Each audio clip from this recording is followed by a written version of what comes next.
Alright, yo, so I want to make this video for those that want to have a welder on their truck, but they don't really know how to get set up. You know, you've seen some of my other videos probably. This truck used to be set up as a complete welding rig, and you know, I always had a welder on it. It didn't matter where I went. If I needed to weld something, I could do that. Now I'm kind of backing away from the welding a little bit and getting more into trees and scrap metal. So I decided to take all the welding junk off this truck and build a welding skid. So now I can have the welding stuff when I want it and take the welding stuff off when I don't need it. A side effect of that though is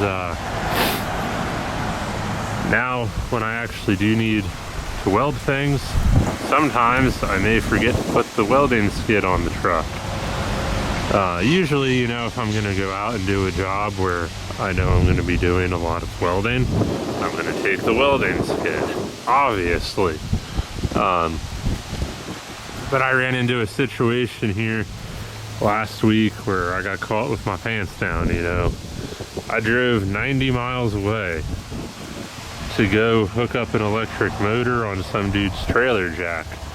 Similar to this one, you know, you pull the shaft off, insert the motor, and you gotta weld a piece right here and then run a bunch of wiring to your battery, and then you can just push a button. The trailer lowers and raises by itself pretty much. Well, I was so worried about the wiring, I forgot the little piece I had to weld right there. Completely forgot I had to weld it. So I drove all the way down there, removed this piece, started to slide in the motor, and I was like, oh dang, I don't have a welder with me. What am I gonna do, you know? So my first thought was I can go to like the Harbor Freight or the Home Depot or something and buy the cheapest welder I could find, and that would be enough to weld that one piece. Unfortunately, you know, I would have had to spend more money on the welder than I would have got paid for that job. Luckily, I had a Home Depot that was about 5 miles away, roughly, and they had a rental welder. It was just some cheap flux core machine that could plug into 110, and I had 110 there, luckily. There was power there, so I had to buy an extension cord and a grinder. I rented a welder, and I was able to make that one little weld to complete the project. So, you know, that sucked. It was very embarrassing. You know, I don't want to do that again. Then I was in a situation yesterday where I brought my tractor over to some lady's house, and I was trying to install a post hole auger that we purchased, and we bought it used, so it's pretty old and it's definitely not new. And I ran into a situation where something didn't line up, and I had to cut this little top link thing off and weld on a new one that was slightly longer. You know, this one was froze up and it was too short, so things didn't line up correctly. So just cut it off, weld on a new one. Simple task. Did not have a welder on me.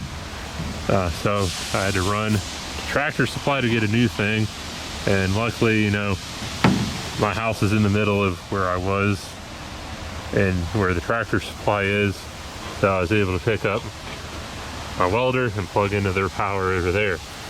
So today I was like, I'm not getting caught with my pants down again, so I'm gonna set up a little cheap little welder in the truck here. So I'll show you what I got set up. I took that little Fastpa welder here, with a stick machine. It runs on 110 or 220, and I put that in here. This one's the 205. I also have the 160. Then I have the cords for it. I have a cheap little Ryobi grinder in there. I have some gloves, a clamp, and some 3/32 7018.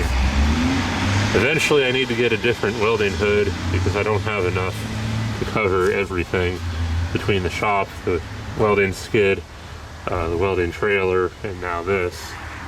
But I'm gonna get like some cheap little welding hood, throw it in here, and then if I get caught with my pants down again, I have a welding setup in here. Yeah, it's just 7018, clamp, gloves. Oh, I also have this hatchet in here. I can use that as a chipping hammer if I need to. But right now I have a flap wheel on this. I can change it out for either a cutting wheel or a wire wheel if I need to. It won't be a super efficient setup just having one grinder, but being able to weld and grind and cut things is more efficient than not being able to use it. And then, like I said, I have my ground and stinger here. I did change out the stinger that came with the Sefaspa welder. I put the Hobart electrode holder on there that I got from Tractor Supply. It's way better than what came with the welder. And then this is the machine right here.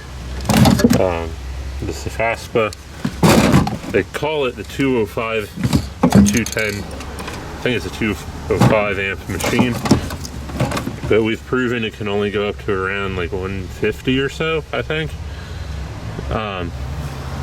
The way is set up out of the box. I do need to retest this with heavier leads and a heavier input power cable to see if it actually does get up to 205 amps without the restrictions, but we'll see. I also have a thing of spray paint in here and the spray paint little trigger thing. So, with all that, I'm hoping that this will be enough to complete small little welding tasks here and there, where I don't have to bring the entire welding skid. If I'm just burning like one or two electrodes, I think this will be good enough. So hopefully this helps somebody. I know you could set this up in your own personal truck and have an emergency welder ready to go. So yeah, hopefully you learned something. All right, so yeah, I showed you that little welder in that toolbox to show you that you don't need a huge welding setup to do some welding. That small little welder, I actually got that for free. The company sent it to me, and I was trying to find a use for it. Well, now I do. Now I have a use for it. It's going to be in the truck with me at all times. I know a lot of people are interested in welding and getting into welding, and you look online and try to figure out what you need to start a welding rig, and you're seeing people with like these F550s decked out with these super expensive pipelining setups. On Fire Welding, he's got like a $500,000 rig. But you're not seeing too much for like homeowners that just want to, say you want to throw a welder in your truck, you're off-roading and you have a trailer that breaks. Well, you can set up something like that and be able to weld occasionally when you need to. And if you're a homeowner or some guy like me that has a welding skid and just wants a welder on their truck all the time, that's a pretty good option for you, with some cheap little welder, a grinder, a clamp, and some electrodes.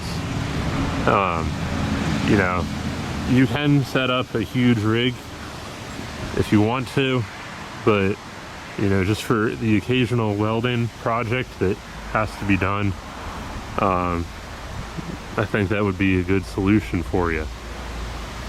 So yeah, if you like this video, I got a more in-depth rig tour on this channel if you do want to set up a better welding rig.